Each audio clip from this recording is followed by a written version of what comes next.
Hello, मेरा नाम है अभिषेक और स्वागत करता हूं आप सभी का हमारे प्यारे से खूबसूरत से चैनल में जिसका नाम है जेआर ट्यूटोरियल्स। सही है। तो जैसा कि आप लोग को पता है कि इस चैनल के ऊपर, हमारे जेआर कॉलेज चैनल के ऊपर हम लोग एक नया बैच शुरू किया हुआ है हमारे 11th और 12th स्टैंडर्ड के बच्चों के लिए। सही है। जहां पे हम आप लोग को सारे के सारे सब्जेक्ट्स के लेसन आप लोग को पढ़ा रहे हैं। सही है। हर एक लेसन आप लोग को लेक्चर बाय लेक्चर तरीके से हम लोग पढ़ा रहे हैं, जहां पे आप लोग काफी एक्सपीरियंस टीचर आप लोग को सारी चीजें समझा रहे हैं।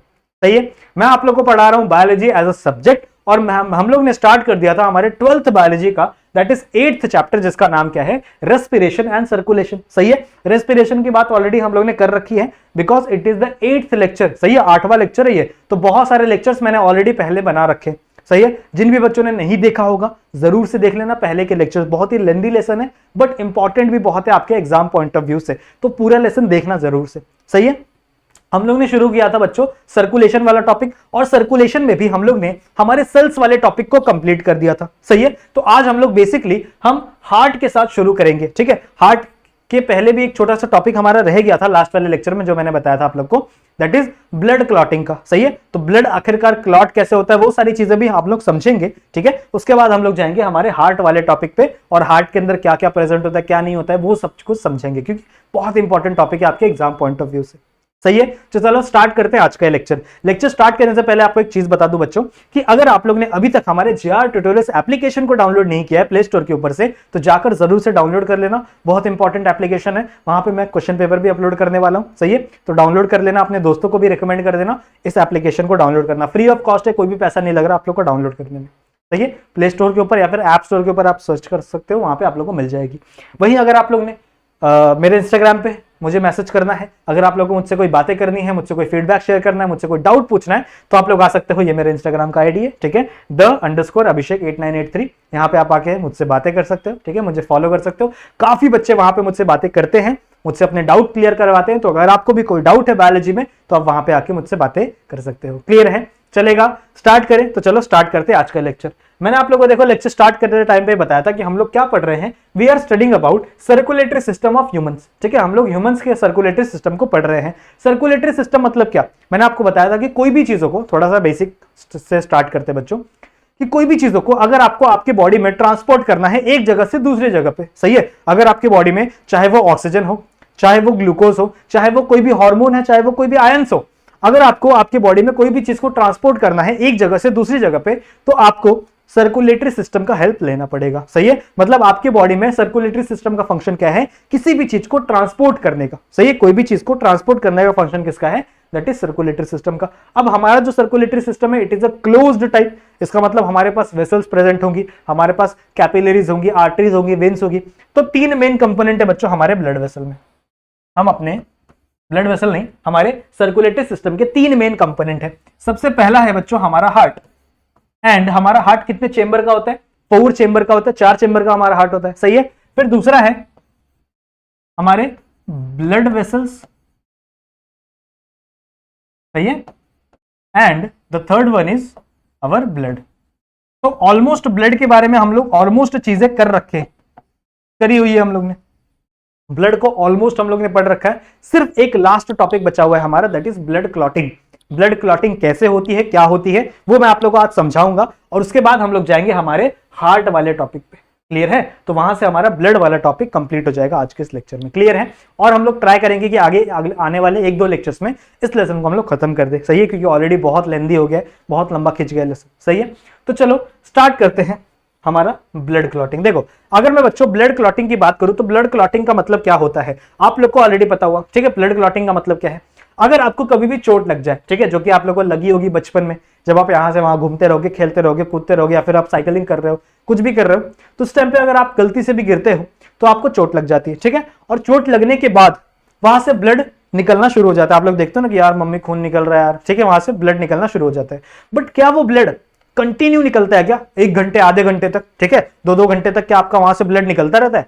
ऐसा नहीं होता ना। कुछ टाइम बाद, 4 से 5 मिनट बाद या 10 मिनट बाद आपका वहां से ब्लड फ्लो होना, ब्लड निकलना बंद हो जाता है।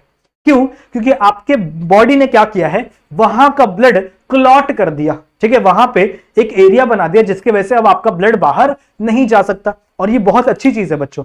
अगर किसी पर्सन को चोट लग गया और उसका अगर ब्लड क्लॉट ही नहीं हो रहा है मान लो, तो उसका ब्लड बहता रह जाएगा, उसका ब्लड बाहर ही निकल जाएगा बॉडी से। और ब्लड एक बहुत ही इंपॉर्टेंट कंस्टिट्यूएंट है ना, अगर हमारे बॉडी में ब्लड नहीं होगा तो हमारा ऑक्सीजन सेल्स तक कैसे पहुंचेगा, अगर हमारे बॉडी में ब्लड नहीं होगा तो हमारा ग्लूकोज सेल्स तक कैसे पहुंचेगा, अगर ग्लूकोज और ऑक्सीजन सेल्स तक नहीं पहुंचा तो एनर्जी कैसे बनेगी, और अगर एनर्जी नहीं बनी तो फिर तो कुछ काम ही नहीं हो सकता बॉडी में। सही है, एनर्जी बहुत ही ज्यादा इंपॉर्टेंट है हमारे बॉडी में। सही है, तो अगर एनर्जी बनी ही नहीं तो हमारे बॉडी में कोई काम ही नहीं होगा, इनडायरेक्टली हमारी डेथ हो जाएगी। समझ रहे हो, तो ब्लड बहुत इंपॉर्टेंट है। तो ब्लड ज्यादा से ज्यादा लॉस ना हो इसलिए एक बहुत ही इंपॉर्टेंट चीज होती है, दैट इज ब्लड क्लॉटिंग या फिर कोगुलेशन ऑफ ब्लड भी इसे कहते हैं। सही है, तो एक्चुअल में ब्लड क्लॉटिंग क्या होती है, कैसे होती है, वही हम लोग को जानना है बच्चों इस वाले टॉपिक के अंदर। क्लियर है, समझ में आएगा? तो चले स्टार्ट करें। ठीक है, चलो स्टार्ट कर। तो मान लो चलो एक केस इमेजिन करते हैं। ठीक है, कि मान लो आप चल के जा रहे थे और आपके, चाहूंगा तो नहीं मैं आपके, बट चलो कोई भी पर्सन इमेजिन कर लो, किसी पर्सन के पैर में कांच चुभ गई। ठीक है, किसी पर्सन के पैर में कांच चुभ गई। अब उस पर्सन के पैर में एक ब्लड वेसल थी, मान लो this is the blood vessel जो उस पर्सन के पैर में लगी हुई है। ठीक है, और इस ब्लड वेसल के नीचे क्या लगे हुए हैं, यहाँ पे टिश्यू प्रेजेंट होंगे। भाई सिंपल सी बात है ना, डायरेक्ट तो ब्लड वेसल प्रेजेंट नहीं होगा, यहाँ पे ऐसे टिश्यूज प्रेजेंट होंगे। सही बात है। मान लो यहाँ पे भी टिश्यू है, सही बात है। अब वो पर्सन चल रहा था, ये उसका क्या है, it is a blood vessel, it is a blood vessel जो कि कहां प्रेजेंट है, मान लो उसके पांव की ब्लड वेसल है। अब वो पर्सन चल रहा था और गलती से एक बड़ा सा कांच का टुकड़ा यहां से धंस गया उसके बॉडी में। ठीक है, यहां से धंस गया। अब जैसे ही उसका ब्लड वेसल धंसा, ठीक है, जैसे ही ब्लड वेसल नहीं सॉरी, जैसे ही वो कांच का टुकड़ा उसके पैर में लगा, ये क्या हो गया, इसके टिश्यूज डैमेज हो गए, साथ ही साथ उसके ब्लड वेसल्स भी डैमेज हो गए।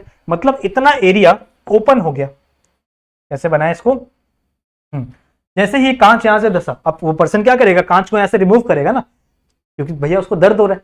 तो जैसे उसने कांच को रिमूव किया, यहां पे एक गैप बन गया बच्चों। इस एरिया में क्या बन गया, एक गैप बन गया, जहां पे इस एरिया में बच्चों एक गैप बन गया, जहां पे these are the damage tissue, ये जो दिख रहा है ना, these are the damage tissue, यहां लिख दे डैमेज टिश्यू। क्लियर है, ये क्या है, आपके डैमेज टिश्यू है। Similarly these are the damage blood vessel, ये क्या हो गई, आपकी ब्लड वेसल डैमेज हो गई।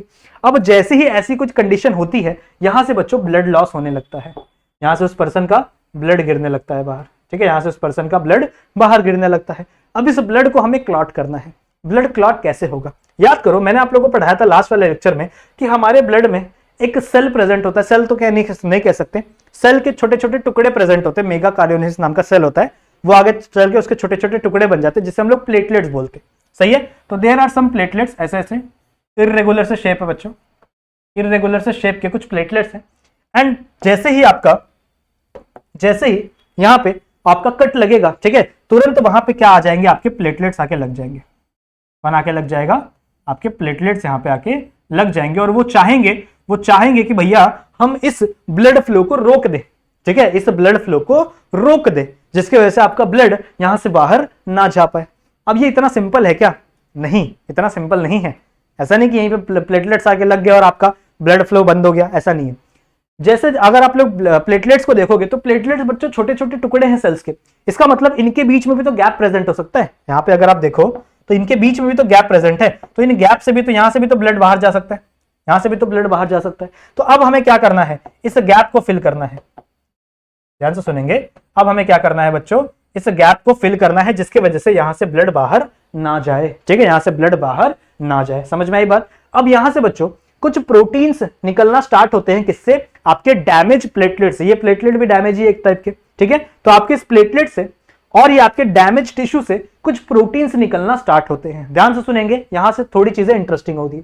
सबसे पहला जो प्रोटीन है बच्चों, दिस प्रोटीन इज थ्रोम्बोकाइनेज।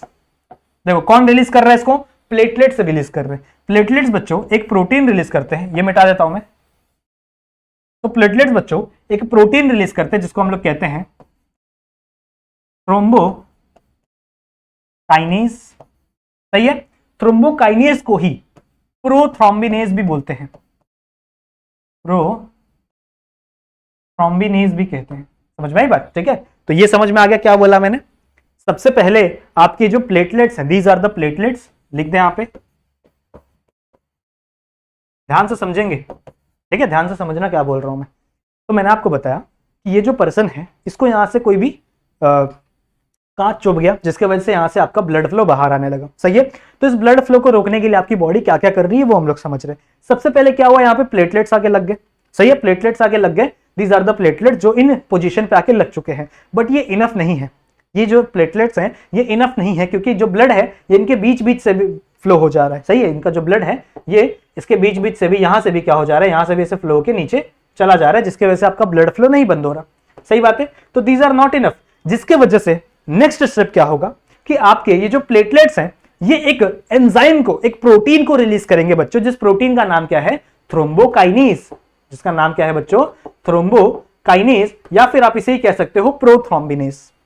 समझ में आ गया इतना बात, प्रोथ्रोम्बिनेज या फिर थ्रोम्बोकाइनेज। सिमिलरली आपके जो डैमेज टिश्यू है, these are the damage tissue, ये डैमेज टिश्यू भी बच्चों एक एंजाइम रिलीज करेंगे जिसका नाम है थ्रोम्बोप्लास्टिन, थ्रोम्बोप्लास्टिन। समझ रहे हो, समझ रहे हो। ऐसा इमेजिन करो कि ये जो सेल्स हैं, सॉरी जो आपके टिश्यूज हैं डैमेज वाले, वो ऐसा इमेजिन कर रहे हैं कि भैया मैं यहाँ पे प्लास्टिक लगा देता हूँ जिसकी वजह से ब्लड फ्लो नहीं होगा, ऐसे याद रख लो, ठीक है। जिसकी वजह से ये क्या रिलीज करते हैं बच्चों, ये एक एंजाइम रिलीज करते हैं जिसका नाम क्या है, थ्रोम्बोप्लास्टिन। क्लियर है। और थ्रोम्बोप्लास्टिन कुछ यूज नहीं होने वाला, तो ये थ्रोम्बोप्लास्टिन भी आगे जाके कन्वर्ट हो जाएगा किसके अंदर, थ्रोम्बोकाइनेज में ही, और थ्रोम्बोकाइनेज का ही नाम है प्रोथ्रोम्बिनेज। क्लियर है, समझ रहे हो। प्रोथ्रोम्बिनेज और थ्रोम्बोकाइनेज एक ही चीज है, अलग अलग चीज नहीं है, ठीक है। ये दोनों क्या है, एक ही चीज है। समझ में आ रही बात, समझ में आ रही बात, ठीक है। अब देखो ध्यान से सुनो, यहां तक समझ में आया, यहां तक कोई डाउट है क्या, किसी भी बच्चे को कोई डाउट नहीं होना चाहिए। कोई डाउट होगा तो कमेंट सेक्शन में बोल दें या फिर मेरे इंस्टाग्राम पे आ जाना। अभी तक मैंने आपको क्या क्या समझाया है, मैंने आपको सिर्फ इतना सा बोला है कि यहां पे जैसे ही कट लगा, यहां पे आके प्लेटलेट्स लग गए, सही है। अब ये प्लेटलेट्स बच्चों इनफ नहीं है, जिसकी वजह से भी यहां पे आपका ब्लड लॉस हो रहा है। दैट्स वाई ये प्लेटलेट्स एक एंजाइम को रिलीज करेंगे। These enzymes are known as thrombokinase या फिर प्रोथ्रोम्बिनेज, सही है। ये एंजाइम को रिलीज कर रहे हैं, इसी एंजाइम के दो नाम है, थ्रोम्बोकाइनेज या फिर प्रोथ्रोम्बिनेज। सिमिलरली यहाँ पे जो डैमेज टिश्यू है, these are the damage tissue जो मैंने यहाँ पे बनाया हुआ है, ये डैमेज टिश्यू भी बच्चों एक एंजाइम को रिलीज करते हैं जिसका नाम क्या है, थ्रोम्बोप्लास्टिन। क्या नाम है इसका, थ्रोम्बोप्लास्टिन। बट आगे चल के थ्रोम्बोप्लास्टिन भी कन्वर्ट हो जाता है किसके अंदर, थ्रोम्बोकाइनेज में ही। समझ में आई बात, ठीक है। अब देखो देयर आर सम प्रोटीन, ध्यान से सुने, there are some protein which are already present in the blood, ठीक है। यहां पे कुछ प्रोटीन्स होते हैं बच्चों जो ऑलरेडी कहां प्रेजेंट होते हैं, आपके ब्लड में प्रेजेंट होते हैं। जिसे एक प्रोटीन है प्रोथ्रोम्बिन, ठीक है, एक प्रोटीन है प्रोथ्रोम्बिन। कौन बनाता है प्रोथ्रोम्बिन, प्रोथ्रोम्बिन बनाता है बच्चों liver, this is the liver, सही है। तो लिवर के अंदर एक्चुअल में के पॉजिटिव आयंस होते हैं, ठीक है, दिस इज द लिवर। और ये लिवर क्या बनाता है, इस प्रोथ्रोम्बिन को बनाता रहता है हमेशा। आपके ब्लड के अंदर प्रोथ्रोम्बिन अवेलेबल ही रहता है। ऐसा नहीं है कि जब चोट लगेगी उसके बाद प्रोथ्रोम्बिन बनेगा, ऐसा नहीं है। आपके ब्लड के अंदर ऑलरेडी थोड़ा थोड़ा प्रोथ्रोम्बिन रिलीज होता रहता है, सही है। तो लिवर क्या करता है, प्रोथ्रोम्बिन बना के कहां डालता रहता है, आपके इस ब्लड में डालता रहता है, सही है। तो आपके ब्लड में ऑलरेडी प्रोथ्रोम्बिन पड़ा हुआ है, सही है। अब इस ब्लड में एक नई चीज आ गई। प्रोथ्रोम्बिन क्या है, प्रोथ्रोम्बिन इज इनएक्टिव, ध्यान से सुनेंगे, प्रोथ्रोम्बिन क्या है, prothrombin is a inactive protein, मतलब ये अभी तक एक्टिव नहीं है। इसको एक्टिव कौन करेगा, इसको एक्टिव कौन करेगा बच्चों, इसको एक्टिव करेंगे ये थ्रोम्बोकाइनेज, ठीक है। जैसे ही थ्रोम्बोकाइनेज आकर इस प्रोथ्रोम्बिन पे लगेगा, मतलब जैसे ही थ्रोम्बोकाइनेज आकर इस प्रोथ्रोम्बिन पे लगेगा, ये इसको कन्वर्ट कर देगा बच्चों थ्रोम्बिन में, इसमें कन्वर्ट कर देगा, थ्रोम्बिन में कन्वर्ट कर देगा। And thrombin is the active protein, active protein. Clear है, क्लियर है। फिर याद करो मैंने आपको बताया था बच्चों, एक और प्रोटीन प्रेजेंट होता है आपके ब्लड में जिसे हम लोग कहते हैं फाइब्रिनोजन, याद है, फाइब्रिनोजन, याद करो। फाइब्रिनोजन का नाम का भी एक प्रोटीन याद है, इसको भी कौन बना रहा था, इसको भी लिवर बना रहा है। And it is soluble protein. ये कैसा है, it is a soluble protein, मतलब ये आपके ब्लड के अंदर सॉल्यूबल है, ठीक है, ब्लड के अंदर मिक्स हुआ है, ऐसा प्रोटीन है। सही है। जैसे ही ये देखो, ये भी अवेलेबल है, ये भी आपके ब्लड में ऑलरेडी घूमता रहता है, ठीक है। ऑलरेडी जैसे प्रोथ्रोम्बिन थोड़ा थोड़ा रिलीज होता है, वैसे ही आपका फाइब्रिनोजेन भी थोड़ा थोड़ा रिलीज होता रहता है।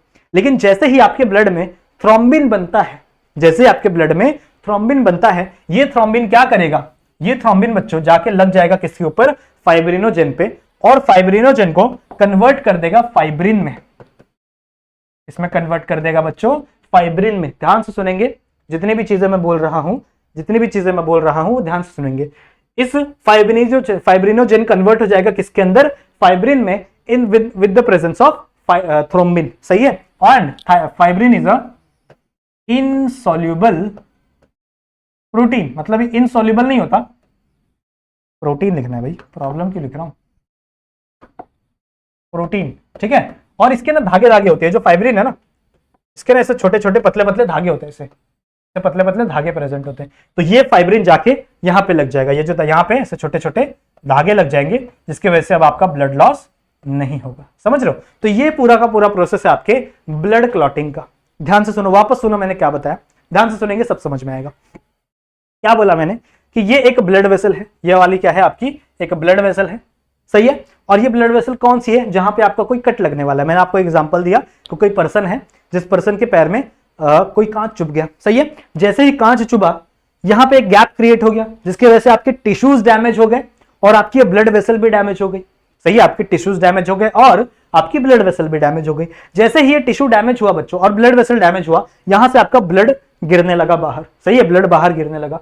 अब इस ब्लड को बाहर नहीं गिरने देना है भैया, ब्लड को बचाना है, क्योंकि ब्लड बहुत इंपॉर्टेंट है, बहुत वैल्यूएबल है हमारे बॉडी के लिए। तो हमारी बॉडी क्या करेगी, इसमें, इस ब्लड में जितने भी प्लेटलेट्स प्रेजेंट होंगे, वो प्लेटलेट्स आके यहाँ पे लग जाएंगे, सही है, वो प्लेटलेट्स आके यहाँ पे लग जाएंगे। But platelets are not enough, ठीक है, प्लेटलेट्स इनफ नहीं होते, क्योंकि प्लेटलेट्स क्या है, एक इर्रेगुलर शेप की सेल्स है, जिनके बीच में से ब्लड पास हो जा रहा है, सही है। तो हमें उस बीच वाले रास्ते को भी ब्लॉक करना पड़ेगा, जिसकी वजह से हमारा ब्लड बाहर ना जाए। तो जैसे ही प्लेटलेट्स यहाँ पे लगते हैं ना बच्चों, ये एक एंजाइम रिलीज करना शुरू कर देते हैं, जिसका नाम क्या है, थ्रोम्बोकाइनेज, ठीक है। थ्रोम्बोकाइनेज को ही हम लोग प्रोथ्रोम्बिनेज भी कहते हैं, दोनों नाम एक ही एंजाइम के हैं, सही है। कौन रिलीज कर रहा है उसको, प्लेटलेट्स रिलीज कर रहे हैं, सही है। उसके बाद मैंने आपको बताया कि यहाँ पे जो डैमेज टिश्यूज रहेंगे, जो आपके डैमेज वाले टिश्यूज रहेंगे, वो भी एक एंजाइम रिलीज करना शुरू कर देंगे, जिसका नाम क्या है, थ्रोम्बोप्लास्टिन, सही है। अब चीज क्या होगा, ये थ्रोम्बोप्लास्टिन बच्चों कन्वर्ट हो जाएगा वापस किसके अंदर, इस थ्रोम्बोकाइनेज में ही, सही है। थ्रोम्बोप्लास्टिन आपका कन्वर्ट हो जाएगा वापस किसके अंदर, थ्रोम्बोकाइनेज में ही, क्योंकि थ्रोम्बोप्लास्टिन कुछ काम का नहीं है। इतना समझ में आ गया। अब देखो, ये थ्रोम्बोकाइनेज आपके ब्लड के अंदर आ चुका है, जो कि अभी तक अवेलेबल नहीं था, लेकिन अब आ चुका है इस कंडीशन की वजह से।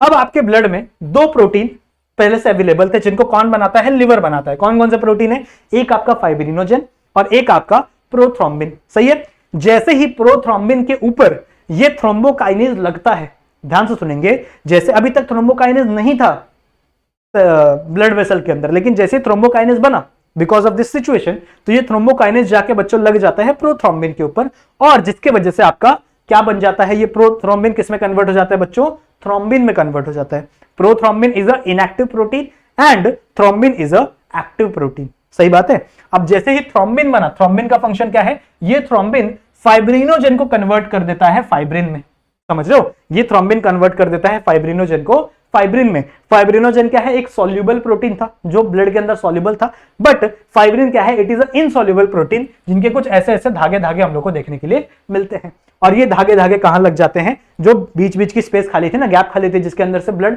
फ्लो हो जा रहा था, वहां पे जाके लग जाते हैं, जिसकी वजह से आपका ब्लड क्या हो जाता है, क्लॉट हो जाता है। तो this is all the mechanism of the blood clotting, ठीक है। अच्छा, एक और बात, आपके बुक में लिखा हुआ है बच्चों कि blood clotting followed by cascade mechanism. ध्यान से सुनेंगे, कैस्केड मैकेनिज्म आपके आपके बुक में लिखा हुआ है कि आपका जो ब्लड क्लॉटिंग है वो कैस्केड मैकेनिज्म के थ्रू होता है। अब ये कैस्केड मैकेनिज्म क्या है, ध्यान से सुनो। कैस्केड मैकेनिज्म कुछ नहीं, एकदम सिंपल सी चीज है। अगर मान लो कोई ए कन्वर्ट हो रहा है बी में, सही है, और इस बी की वजह से आपका सी कन्वर्ट हो रहा है डी में, यही हम लोग ने अभी देखा है ना, समझ रहे हो। और इस डी की वजह से आपका कोई ई कन्वर्ट हो रहा है एफ में, ये एफ ई एफ क्या है, ये सब सारे अलग अलग नाम है, अलग अलग ये हो सकते हैं, कंपाउंड हो सकते हैं, सही है। तो मान लो आपका ए कन्वर्ट हुआ बी में, समझ में आई बात, ठीक है। इस बी की वजह से ही आपका सी डी में कन्वर्ट होता। अगर ये बी नहीं होता, अगर ये बी आपका नेचर में अवेलेबल नहीं होता तो ये सी डी में कन्वर्ट नहीं होता, सही है, आपका सी ऐसे घूमता रहता। बट बी का फॉर्मेशन हो गया जिसकी वजह से ये सी किस में कन्वर्ट हो गया, डी में कन्वर्ट हो गया, और इस डी की वजह से आपका ई किस में कन्वर्ट हो गया, एफ में कन्वर्ट हो गया, समझ रहे हो। तो ऐसे रिएक्शंस को हम लोग बच्चों कैस्केड रिएक्शन बोलते हैं। ऐसे रिएक्शंस को हम लोग क्या बोलते हैं, कैस्केड रिएक्शन बोलते हैं, जिसमें अगला रिएक्शन पिछले रिएक्शन पे डिपेंडेबल हो। एक प्रोडक्ट फॉर्म हुआ जिसकी वजह से दूसरा प्रोडक्ट फॉर्म होगा, जिसकी वजह से तीसरा प्रोडक्ट फॉर्म होगा, समझ रहे हो। तो ए से बी बना और इस बी की वजह से आपका सी डी में कन्वर्ट हो गया। यही चीज हो रहा है यहां पे भी, यही चीज हो रहा है यहां पे भी। देखो थ्रोम्बोकाइनेज बना, थ्रोम्बोकाइनेज की वजह से आपका प्रोथ्रोम्बिन थ्रोम्बिन में कन्वर्ट हुआ, और थ्रोम्बिन की वजह से आपका फाइब्रिनोजन किस में कन्वर्ट हुआ, फाइब्रिन में कन्वर्ट हुआ। क्लियर है। तो ऐसे मैकेनिज्म को, ऐसे रिएक्शन को बच्चों हम लोग कैस्केड रिएक्शन बोलते हैं। सो यही मतलब है कैस्केड का, समझ में आई बात। कैस्केड का मतलब क्या है कि कोई भी चीज इस तरीके से फॉलो होगी, जब आपका ए कन्वर्ट होगा बी में, इस बी की वजह से आपका सी कन्वर्ट होगा डी में, और इस डी की वजह से आपका ई कन्वर्ट होगा एफ में। समझ में आया। So what is mean by cascade, and cascade mechanism क्या होता है, समझ में आया, सही है। और ब्लड क्लॉटिंग समझ में आया। इस तरीके से आपका ब्लड क्लॉट होता है, जहां पे भी आपको चोट लगती है विद इन 2 to 3 मिनट आपका ब्लड क्या हो जाता है, क्लॉट हो जाता है, और वहां से ब्लड फ्लो होना बंद हो जाता है। अच्छा, किसी किसी लोगों को ये ब्लड क्लॉटिंग की बीमारियां होती है। देखो हमारे पास टोटल 12 ब्लड क्लॉटिंग के फैक्टर है। अगर मैं बात करूं ब्लड क्लॉटिंग फैक्टर की, ब्लड क्लॉटिंग के फैक्टर्स की, तो टोटल है 12, 1 से लेके 13 तक। अब मैं 13 क्यों बोल रहा हूं, आपने बोला सर 12 है, आप 13 क्यों बोल रहे हो, क्योंकि जो एक्चुअल में 6 नंबर का जो ब्लड क्लॉटिंग फैक्टर होता है, 6 नंबर का, वो इनएक्टिव होता है, समझ रहे हो। वो क्या होता है, इनएक्टिव होता है। तो टोटल 13 फैक्टर है, बट तो उसमें से सिर्फ 12 ही एक्टिव होते हैं। सो 12 क्या है, आपके ब्लड क्लॉटिंग फैक्टर है। समझ में आ रही बात, ठीक है। तो कुछ कुछ ऑर्गेनिजम्स के अंदर फैक्टर 8 और फैक्टर 9, ठीक है, इसको ऐसे लिखना सही नहीं होगा, तो अपन ऐसे लिखते हैं, ठीक है।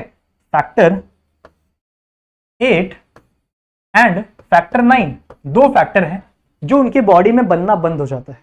कुछ ऑर्गेनिजम्स के अंदर, कुछ इंसानों के अंदर ये दो फैक्टर बनना बंद हो जाता है, that is blood clotting factor. उनको एक बीमारी हो जाती है बच्चों, जिसे हम लोग बोलते हैं हीमोफीलिया। हीमोफीलिया, ठीक है, हीमोफीलिया नामक उन लोगों को बीमारी हो जाती है।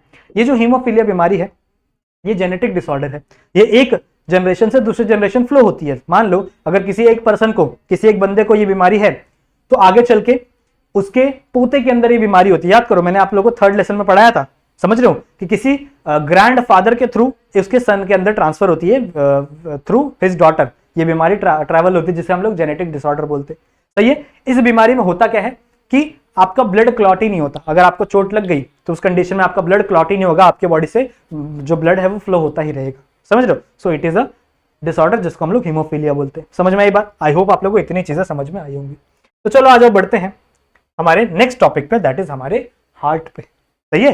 हार्ट की बात करते हैं। देखो हमारा ब्लड कंप्लीट हो गया है। ब्लड के अंदर मैंने आप लोगों को सारी चीजें समझा दी है। ब्लड के अंदर प्लाज्मा के बारे में बता दिया, ब्लड के अंदर सारे के सारे फॉर्म एलिमेंट के बारे में बता दिया। फॉर्म एलिमेंट 3 थे, एक आपका आरबीसी रेड ब्लड सेल जिसको इरिथ्रोसाइट बोलते थे, एक आपका डब्ल्यूबीसी जिसको हम लोग ग्लूकोसाइट कह रहे थे, और एक आपका प्लेटलेट जिसको हम लोग थ्रोम्बोसाइट कह रहे थे। प्लेटलेट्स का मेन फंक्शन क्या है, आपके ब्लड क्लॉटिंग, जो मैंने अभी आप लोगों को सिखाया। अगर हम लोग बात करें बच्चों हार्ट की, ठीक है, तो हार्ट कहां प्रेजेंट है। सबसे पहली बात, हार्ट कहां प्रेजेंट है। अगर मैं एक इंसान बनाऊं नॉर्मल सा, ठीक है, ये एक नॉर्मल सा इंसान है, कोई बात नहीं, ठीक है, ये एक नॉर्मल सा इंसान है, कोई हंसेगा नहीं।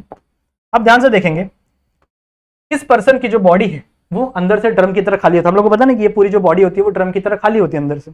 इस पूरी की पूरी कैविटी को हम लोग कहते हैं बच्चों सीलोम। हम लोग क्या बोलते हैं, this cavity is known as coelom.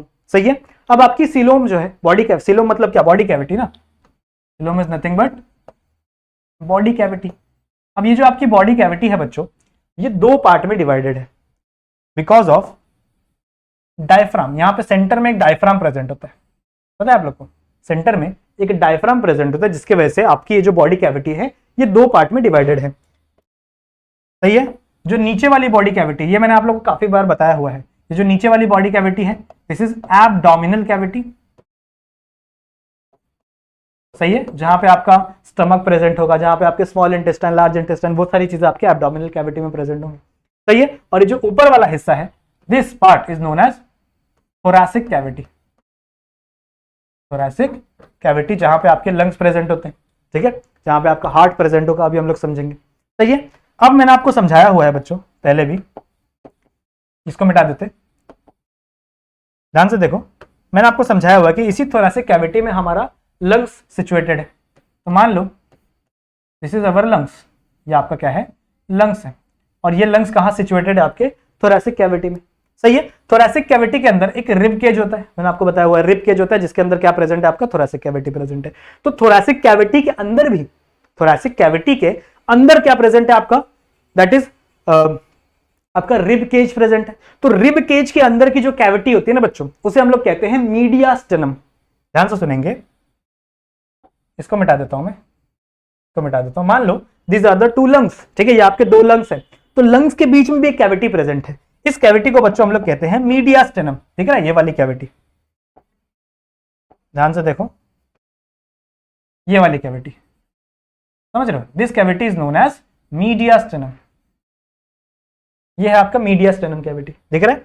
अब इस मीडियास्टेनम कैविटी में रखा हुआ है आपका हार्ट, यहां पे इस कैविटी के अंदर यहां पे हल्का सा लेफ्ट की तरफ टिल्टेड रखा हुआ है आपका हार्ट, समझ रहे हो। एक्चुअल में जो हार्ट होता है वो सेंटर में ही होता है, बट उसका जो नीचे वाला पॉइंट होता है ना, देखो हार्ट आपका कुछ इस तरीके का होता है, ऐसे, ये तो मैं नॉर्मल बना रहा हूं, ठीक है, लेकिन इसका जो नीचे वाला एज होता है ना, ये लेफ्ट की तरफ टिल्टेड होता है, दैट्स हम लोग बोलते हैं कि हमारा हार्ट कहां पे, लेफ्ट की तरफ है। सही है, तो यहां पे मीडियास्टेनम में रखा हुआ है, लिख दें यहां पे साइड में, this cavity is known as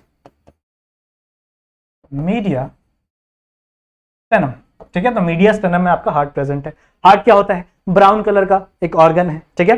कितना इसका वेट होता है, ऑलमोस्ट 300 ग्राम का होता है, मेल्स में 300 ग्राम का होता है और फीमेल्स में 250 ग्राम का होता है। इसका जो साइज है वो हम लोग कहते हैं कि एक फिस्ट के बराबर होता है, आपका जितनी मुट्ठी है ना उतने आपके फिस्ट के बराबर आपके हार्ट का साइज होता है। सही है, विच इज ट्रू, आपकी बुक में भी वही दिया हुआ है। समझ में आई बात, ठीक है। वेट कितना होता है, 300 से लेके 250 ग्राम, समझ में आई बात, ठीक है। इतनी चीजें हम लोग को पता है। अब हम लोग को पढ़ना है बच्चों इसकी बाहर की कवरिंग के बारे में। सही है, इसके बाहर क्या क्या प्रेजेंट होता है, अंदर कौन कौन सी चीजें प्रेजेंट होती है, उसकी कवरिंग के बारे में हम लोग को चीजें जाननी है। तो सबसे पहले हम लोग बात करें कवरिंग्स ऑफ द हार्ट में, तो बच्चों हार्ट की कवरिंग को पेरिकार्डियम कहते हैं। हार्ट की कवरिंग को पेरिकार्डियम कहते हैं। ध्यान से पढ़ेंगे एक एक चीज, ठीक है। हार्ट की कवरिंग को हम लोग क्या बोलते हैं, पेरिकार्डियम। अब पेरिकार्डियम दो प्रकार के हैं, पेरिकार्डियम दो प्रकार के हैं, एक है फाइब्रस पेरिकार्डियम, सही है, और एक है सीरस पेरिकार्डियम। ध्यान से समझेंगे, आपका पेरिकार्डियम क्या है, हार्ट की पूरी कवरिंग को हम लोग पेरिकार्डियम कहते हैं। हार्ट जो कवरिंग है ये दो प्रकार की है, एक है आपका फाइब्रस पेरिकार्डियम और एक है आपका सीरस पेरिकार्डियम। डायग्राम बनाते फिर समझते हैं। मान लो ऐसा कुछ डायग्राम बना रहे हैं, ठीक है। मान लो ऐसा कुछ अपन हार्ट का डायग्राम बना रहे हैं, तो हार्ट के डायग्राम में सबसे बाहर क्या प्रेजेंट है बच्चों, fibrous. Fibrous is the external covering. ये कहां प्रेजेंट होगा बच्चों, आपका सबसे एक्सटर्नल प्रेजेंट होगा। तो यहां पे मान लो यहां पे एक फाइबर की कवरिंग है, फाइब्रस समझ रहे हो ना, मतलब यहां पे फाइबर्स लगे हुए, फाइबर्स यहां पे, समझ रहे हो, और इसके बीच में क्या लगा, यहां पे ऐसे फाइबर्स लगे हुए रहते हैं, समझ रहे हो, ऐसे पूरे जगह में क्या प्रेजेंट है, फाइबर्स, बहुत सारे फाइबर्स ऐसे पतले पतले प्रेजेंट है। अब ये क्यों प्रेजेंट है भैया, क्या जरूरत है इन फाइबर्स की, ये सिर्फ और सिर्फ शॉक एब्जॉर्प्शन के लिए है, ठीक है। किसके लिए, शॉक एब्जॉर्प्शन के लिए। इसके अंदर बहुत सारे फ्लूइड भी हम लोग को देखने मिलेंगे, बताऊंगा मैं, सही है। तो ये क्यों प्रेजेंट है, शॉक एब्जॉर्प्शन के लिए, सही है। अगर आपको कोई धक्का लग गया, अगर आप कहीं गिर गए, तो आपके हार्ट पे डायरेक्टली चोट ना लगे, जिसके वजह से वो जो शॉक है ना उसको एब्जॉर्ब कर लेगा ये आपका फाइबर, सही है। और भी कुछ चीजें होती है, मैं आप लोगों को बताता हूँ। ये जो बाहर वाला मैंने अभी बताया, ये वाला जो स्ट्रक्चर है, this is the fibrous pericardium, clear है, and it is the external structure, सही है। फिर हम लोग बात करते हैं बच्चों सीरस पेरिकार्डियम की, सही है। सीरस पेरिकार्डियम एक्चुअल में दो लेयर है, सीरस पेरिकार्डियम एक्चुअल में दो लेयर है। किससे बना हुआ है ये बच्चों, ये बना हुआ है कॉलुमनार एपिथेलियल सेल से, ठीक है। किससे बना हुआ है, कॉलुमनार एपिथेलियल सेल से। एक सेल लगा रहता है आपके फाइब्रस पेरिकार्डियम पे, दिख रहा है, ये जो सेल है ये किससे अटैच है? आपके फाइब्रस पेरिकार्डियम से अटैच है। ये जो एक लेयर है ये अटैच है आपके फाइब्रस पेरिकार्डियम से, समझ रहे हो?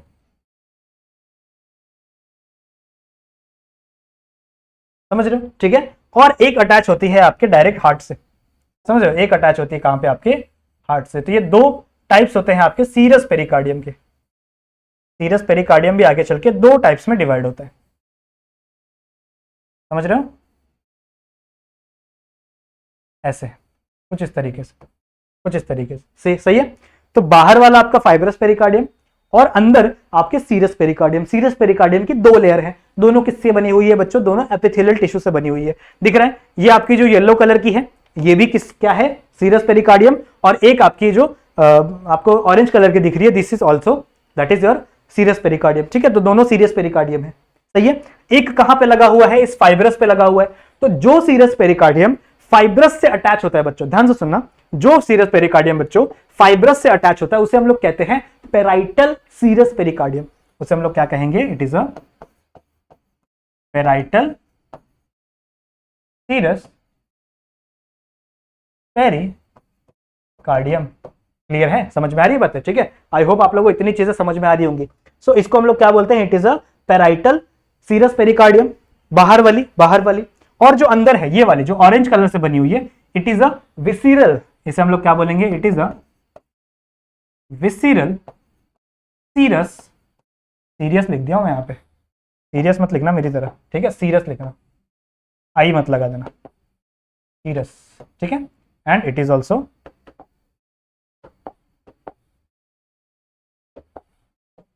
Serous pericardium.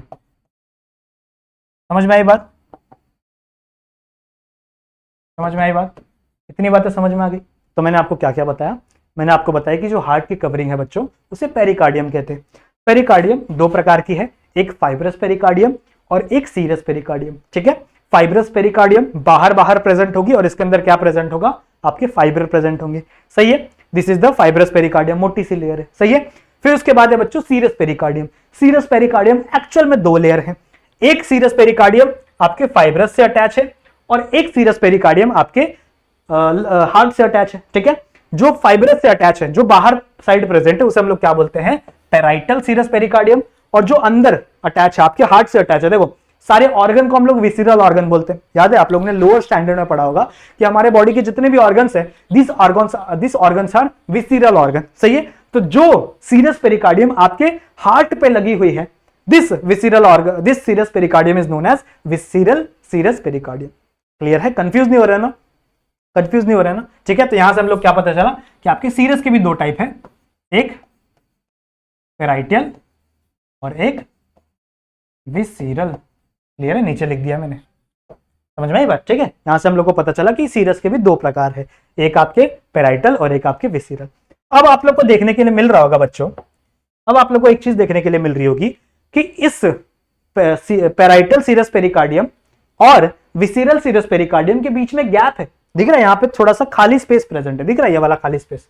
इस खाली स्पेस को बच्चों हम लोग पेरिकार्डियल कैविटी बोलते हैं या फिर पेरिकार्डियल स्पेस बोलते हैं।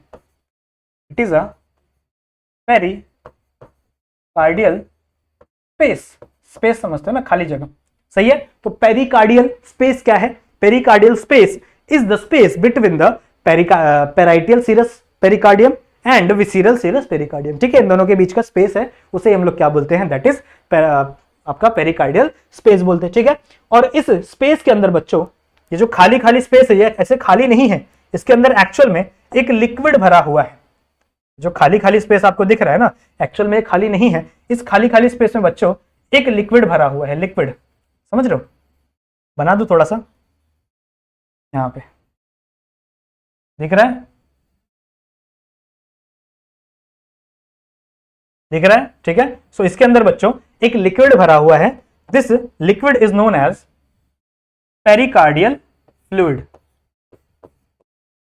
पेरिकार्डियल फ्लूइड, ठीक है। कितना होता है ये? Almost 50 ml। कितना होता है ये? ऑलमोस्ट 50 ml, लगभग 50 ml के करीब भरा रहता है। क्लियर है? तो ये डायग्राम समझ में आया बच्चों आप सबको? आई होप आप लोग को ये डायग्राम समझ में आया होगा। ठीक है, आई होप आप लोग को ये इतना डायग्राम समझ में आया होगा। क्लियर है? क्या बोला मैंने कवरिंग ऑफ हार्ट में? हार्ट की कवरिंग को पेरिकार्डियम कहते हैं। यहां तक क्लियर है? पेरिकार्डियम दो प्रकार की है, एक फाइब्रस पेरिकार्डियम और एक सीरस पेरिकार्डियम। फाइब्रस एक्सटर्नल है, सीरस थोड़ी सी इंटरनल है। फाइब्रस बाहर बाहर प्रेजेंट है, उसमें फाइबर प्रेजेंट होते हैं, ठीक है। और सीरस कहां प्रेजेंट है? सीरस की दो लेयर है, एक जो किससे अटैच होगी, ये जो येलो वाली दिख रही है, जो किससे अटैच होगी? आपके पेराइटल से अटैच, सॉरी फाइब्रस से अटैच होगी, उसे हम लोग कहेंगे पेराइटल सीरस पेरिकार्डियम। और एक आपके हार्ट से अटैच होगी डायरेक्टली, जिसे हम लोग क्या बोलेंगे? दैट इज विसिरल सीरस पेरिकार्डियम, ठीक है। उसके बाद मैंने क्या बोला? इन दोनों सीरस पेरिकार्डियम के बीच में एक गैप प्रेजेंट होता है, जिस गैप को हम लोग क्या बोलते हैं? पेरिकार्डियल कैविटी या फिर पेरिकार्डियल स्पेस, सही है। और इस स्पेस में बच्चों एक फ्लूइड भरा हुआ है, जिस फ्लूइड को हम लोग क्या बोल रहे हैं? Pericardial fluid. कितना भरा रहता है बच्चों? ऑलमोस्ट 50%। कितना भरा हुआ रहता है? ऑलमोस्ट 50%। क्लियर है? समझ में आ गई बात? तो this is all the covering of the heart. यहां पे हम लोग ने बात कर ली हार्ट के कवरिंग की। अब हम लोग को बात करनी है बच्चों वॉल्स ऑफ द हार्ट की। हार्ट के वॉल्स की बात करनी है, ठीक है। तो हार्ट के वॉल्स की बात हम लोग इसी डायग्राम में कर लेते हैं यार। कहां आप जाएंगे दूसरा डायग्राम बनाने? तो इसी डायग्राम में कर लेते। पहले इस डायग्राम को एक बार क्लिक कर लो, स्क्रीनशॉट ले लो फटाक से। ले लिया? चलो वेरी गुड। अब हम लोग को समझना है बच्चों, अब हम लोग को समझना है, इसी में हम लोग समझेंगे वॉल्स, सही है। तो वॉल्स बनाने के लिए आप लोगों को क्या करना है? आप लोग को कुछ कुछ चीजें हटा देना है। जैसे आप लोग को सबसे पहले ये फाइब्रस पेरिकार्डियम हटा देना है। आप लोग क्या करना है? ये फाइब्रस पेरिकार्डियम हटा देना है, सही बात है। तो अगर आप फाइब्रस पेरिकार्डियम हटाओगे तो ये सारे फाइबर्स हटाएंगे, ये फाइबर्स सारे के सारे हट जाएंगे। समझ में आ रही बात?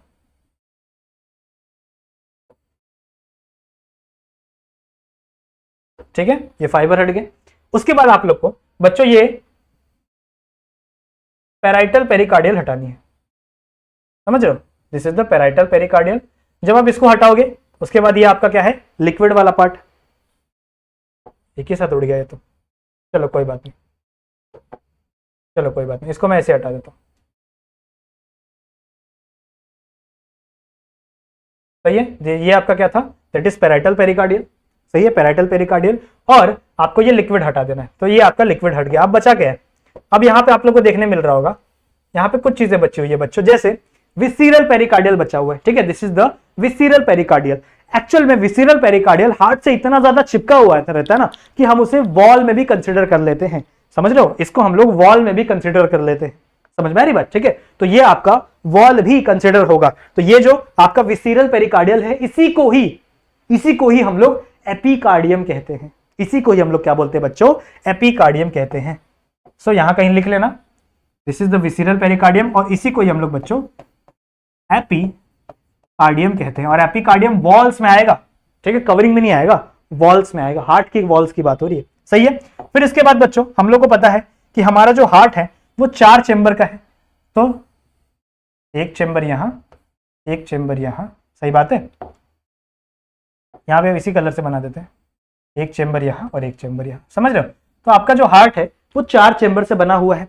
इन चेंबर्स के अंदर भी बच्चों यहाँ पे एक स्क्वामस एपिथेलियल की लाइनिंग है, मतलब यहाँ पे भी आपको एक स्क्वामस एपिथेलियल की लाइनिंग देखने के लिए मिलेगी, यहाँ पे ऐसे, समझ रहे हो?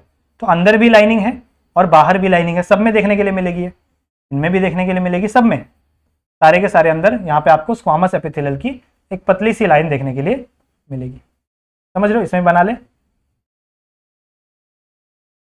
सही है, समझ में आई बात? अच्छा, ये जो खाली स्पेस है, ये जो बीच बीच में खाली स्पेस है बच्चों, इसके अंदर एक बहुत ही मोटी कवरिंग भरी रहती है कार्डियल टिश्यू की। इसके अंदर बहुत ही मोटी कवरिंग भरी रहती है बच्चों, किसकी? कार्डियल टिश्यू की। यहाँ पे ये जो खाली वाला स्पेस है ना, ये वाला स्पेस, इसके अंदर एक बहुत ही मोटी कवरिंग भरी हुई रहती है, किसकी? कार्डियल टिश्यू की, समझ रहे हो?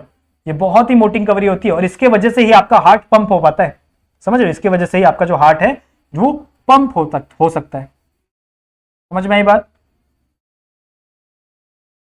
यहां बना दे, समझ रहे हो? ये अंदर वाला जो पार्ट है,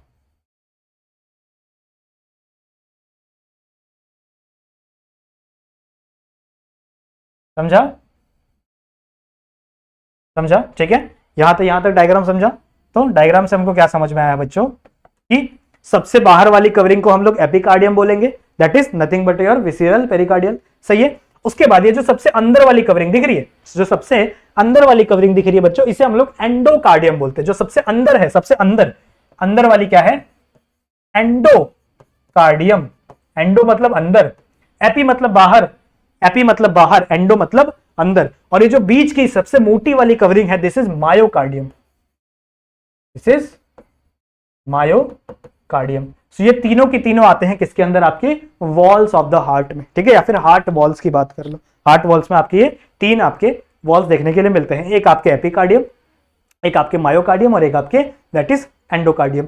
आपका जो एपिकार्डियम है is nothing but a visceral serous pericardium, ठीक है। आपका जो एंडोकार्डियम है ये कहां प्रेजेंट है, आपके सबसे अंदर प्रेजेंट है। अगर मायोकार्डियम की बात करें बच्चों तो मायोकार्डियम कार्डियल टिश्यू से बना हुआ है, सही है, और ये एक ऐसा टिश्यू है जो कि पंप करता है। आपका हार्ट एक पंपिंग ऑर्गन है ना, तो सबसे ज्यादा पंप करता है ये, सही है। सबसे ज्यादा टिश्यू कहां प्रेजेंट होता है, सबसे ज्यादा नीचे साइड प्रेजेंट होता है, क्योंकि देखो ऊपर क्या है आर्ट्रियम, एट्रियम बोलते हैं, और नीचे वेंट्रिकल होता है। एट्रियम को जो भी ब्लड पंप करना रहता है वो वेंट्रिकल तक ही करना रहता है, ज्यादा दूर तो करना नहीं रहता, सही है। तो इसका जो टिश्यू होता है वो छोटा कम होता है और इसका टिश्यू थोड़ा मोटा होता है। मैंने यहाँ पे थोड़ा मोटा बना दिया, बट एक्चुअल में इधर का टिश्यू थोड़ा मोटा होता है, सही है। और ये वाला क्या है आपका राइट, ये वाला क्या है आपका लेफ्ट, सही है। ये वाला राइट है, ये वाला लेफ्ट, ऐसे देखोगे ना तो ये आपका राइट है, ये वाला आपका लेफ्ट है।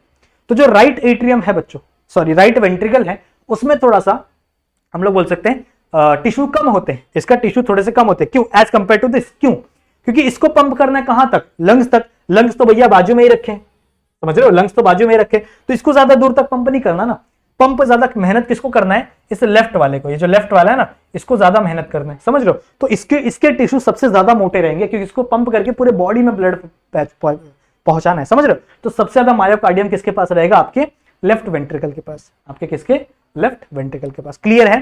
तो ये सारी के सारी चीजें किसके अंदर आती है, आपके हार्ट के अंदर आती है। तो हार्ट में लिख दें यहाँ पे, सॉरी वॉल्स के अंदर आती है। वॉल्स कौन कौन से आओगे आपके, एक आपका एपिकार्डियम जो सबसे बाहर प्रेजेंट था, जिसको हम लोग विसिरल सीरस पेरिकार्डियम भी कह रहे थे, और एक आपका मायोकार्डियम जो सबसे मोटी है कवरिंग, सही है।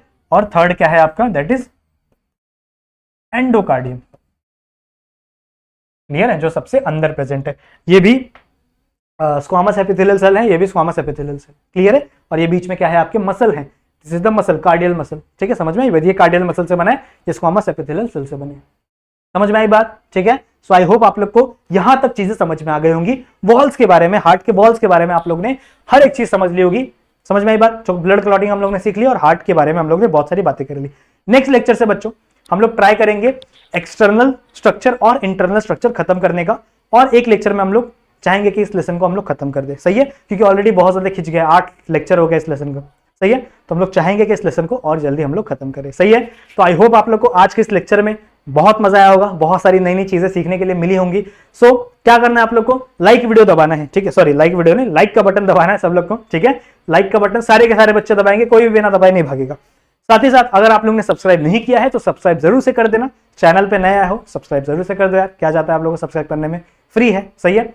और जो बेल आइकन है उसको भी ऑल पे सेट कर देना, ताकि ऐसे ही अच्छे अच्छे वीडियोस आप लोग को फटाक से आपके फोन पे नोटिफिकेशन मिलते रहे, क्लियर है, सही है। सो मिलते हैं नेक्स्ट वीडियो में नए नए कंसेप्ट के साथ, तब तक के लिए कीप स्टडीइंग।